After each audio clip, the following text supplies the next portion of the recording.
Pudding aux épices et son sirop d'agrumes. Bonjour les amis, comment allez-vous? Il y a comme un petit air de fête, ça approche, hein, ces fêtes de fin d'année, donc d'où l'idée de cette recette. Voilà, donc on est reparti sur un pudding. Alors, première étape, j'ai fait chauffer 400 ml de lait avec une petite pincée de sel et 100 g de beurre plus 60 g de sucre. Voilà, je ne tiens pas à mettre trop de sucre au départ puisque ce pudding sera imbibé avec un sirop, d'accord? Donc voilà. Ensuite, je vais prendre du pain. Là, je dois en avoir, je pense, 100-150 grammes. Oui, 150 grammes certainement d'après la taille du morceau. C'est un pain un petit peu rassis, ça ira très très bien pour nous. Je le défais en morceaux, alors si possible des morceaux pas trop grands, et ainsi il va être imbibé par le liquide, déjà donc le lait, le beurre, et après je vais ajouter des œufs, voilà, et j'ajouterai bien sûr des épices. Alors en ce moment, si vous aimez travailler avec les épices de Noël, les épices pour pain d'épices, c'est le moment d'en faire provision parce qu'on n'en trouve pas forcément toute l'année.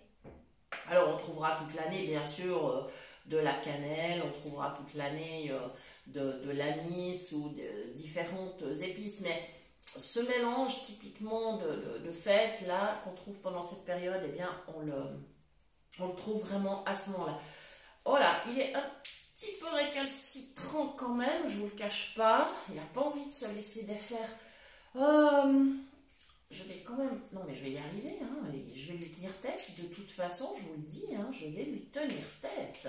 Il n'est pas question que je me laisse faire. Voilà. Donc, en fait, voilà, presque je préparais. Alors, ensuite, j'ajouterai mes œufs. J'ai 4 œufs prêts à être cassés et être ajoutés dans mon mélange. Ah ben voilà. Ah ben quand même. C'est qui le patron là? Voilà, donc j'ajouterai ensuite mes 4 œufs, ce qui nous donnera, donc je résume, 400 ml de lait, 100 g de beurre, une pincée de sel, 60 g de sucre, 150 g de pain rassis, alors pain normal ou pain sans gluten, hein, il n'y a pas de problème à le faire avec un pain sans gluten, voilà, et ensuite 4 œufs, plus les épices. Quand on aura bien mélangé tout ça, et alors le pain, je le défais avec la fourchette, hein, en fait. Je le défais avec la fourchette, voilà, avant d'ajouter mes œufs. Et on laisse tremper le temps qu'il faut, hein, jusqu'à ce qu'il soit bien ramolli, c'est pas un problème. Hein. Et ensuite, on transférera tout ça dans un moule. Alors, moi, je vais prendre style plat, gratin, donc moule anti-adhésif qui va plutôt bien. Je vais quand même aller chercher un couteau, hein. Je vous assure que là... Prends un couteau à pain. Pardon? Prends un couteau à pain. Ça va être un petit peu grand. Je vais prendre plutôt un petit couteau. Comme tu veux. Voilà. Alors, voilà.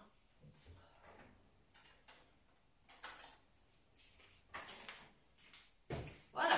Veuillez m'excuser pour ce petit intermède. Bon, voilà. Quand le gâteau sera dans le four, enfin le pudding... Voilà, et bien tout simplement, je pourrais préparer mon sirop d'agrumes avec un jus. Alors, ça peut être jus d'orange, ça peut être d'autres agrumes, évidemment. Hein, voilà, ça c'est selon les goûts. Moi, je trouve que l'orange se prête bien hein, avec cette recette, dans lequel on dissoudra du sucre, évidemment. On va laisser cuire gentiment. Alors, la quantité de sucre, c'est en fonction de l'épaisseur du sirop que vous souhaitez. Quand le sirop est prêt... Le gâteau sera prêt également, au niveau du timing, on y sera plus ou moins. Et donc, à ce moment-là, on profitera, tant que le gâteau est chaud, on fera quelques entailles à la fourchette dessus et on profitera de verser le sirop. Comme ça, il sera imbibé directement. C'est donc un pudding qui sera très moelleux. Pour le servir, on le servira avec, si on veut, des fruits. On peut faire une poêlée de fruits, on peut mettre de la crème fraîche, on peut mettre une boule de glace. Essayez avec une boule de glace cannelle par exemple, ça serait plutôt pas mal.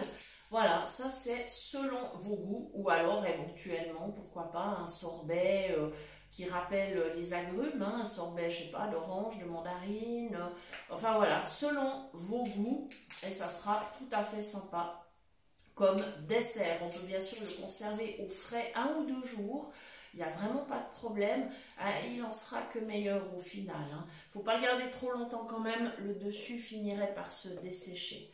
Voilà les amis, je crois que j'ai expliqué toute la recette. Si vous avez des questions, eh bien, surtout vous n'hésitez pas à les poser dans les commentaires. Voilà, je vous rappelle que vous pouvez toujours nous écrire à l'adresse suivante, cuisinepratique@mail.ch. Vous pouvez toujours nous retrouver sur Facebook, la page qui porte le même nom, Cuisine Pratique pour les non-voyants. Et vous pouvez venir papoter avec nous sur le groupe Phoenix Cuisine Pratique, né de notre collaboration avec l'association Phoenix. C'est un groupe donc sur WhatsApp. N'hésitez pas à nous demander le lien. Voilà, pour venir parler cuisine, astuces, matériel.